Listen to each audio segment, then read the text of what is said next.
I am totally confuse में कातना ले पढ़ल बाड़ू। चौथा तो ओकरा बाद कहा न गइलू? गर्मी के छुट्टी हो गई। ओकरा बाद फिर बारिश आ गई। अब ओकरा बाद जाड़ा के छुट्टी हो गई। फिर ओकरा बाद फिर फगुन आ गई। फिर ओकरा बाद रे इतना छुट्टी मरनी नु कि पढ़े के आदत छूट गई। बैगन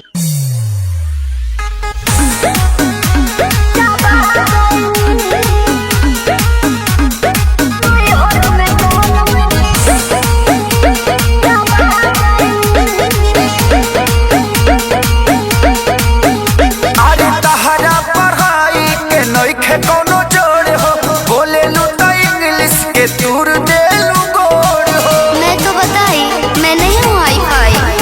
अरे तहरा पढ़ाई के नइखे कोनो जोड़ हो बोले लू तो इंग्लिश के तूर दे लू गोड़ हो। का चाहतनी जी ऐसन भाषा से हम पगला गइनी सुनी बेचे कहाँ पे किताब भोजा खा गइनी। राजा नहीं हर में राजा नहीं हर में गोलम चापा गइनी। राजा नहीं हर में गोलम चापा गइनी। अच्छा एगो बात बताओ तहरा संडे मंडे याद बा? हाँ जी तो सुनाओ तो।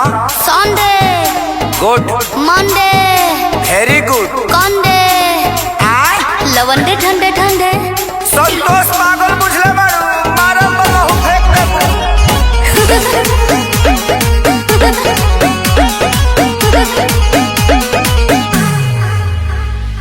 अनपढ़ के तू ताला के लू एजेंसी रह तू पढ़ल होइते आशा में वैकेंसी।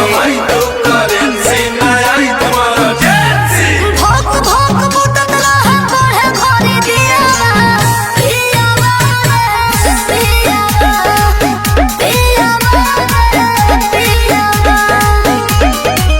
तब की भइल तो से शादी करके कहा कोइनी ई का कोइनी बेचे कापे किताब भोजा खा गइनी। राजा नहीं हर में राजा नहीं हर में गोलम चापा गइनी।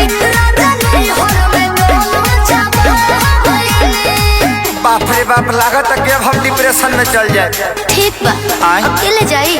हाँ जाते नहीं तो जाके देखी। हाँ। अब बढ़िया जगह होई नु हाँ। हम आ जाए। अब वही जे हनीमून मनावल जी डिप्रेशन में घूम घाम के आ चल जाए। का अब ते सफा संतोषवा बना देबे।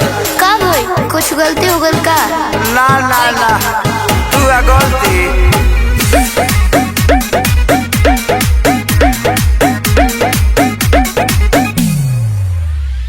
चढ़ली जवानी तहर पूरा बझोल हो खत्म इतिहास पूरा गोल बाबू गोल हो।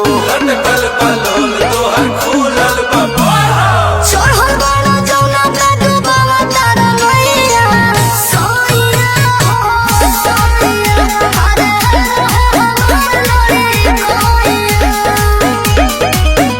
कहे अखिलेश के सारी हम खा गइनी हो खा गइनी। बेचे कापे किताब भोजा खा गइनी। राजा नहीं हर में राजा नहीं हर में गोलम चापा गइनी। राजा नहीं हर में गोलम चापा गइनी। लास्ट में तरह से एगो सवाल पूछी ना जी। ई बताओ कि लिंग क तरह के होला? 3 तरह के। कौन कौन? स्त्रीलिंग यस पुल्लिंग बिल्कुल यस। अडरलिंग। हाँ अब बुझा गल दुर्गेश नाई बना देवे ते हमके। पूछी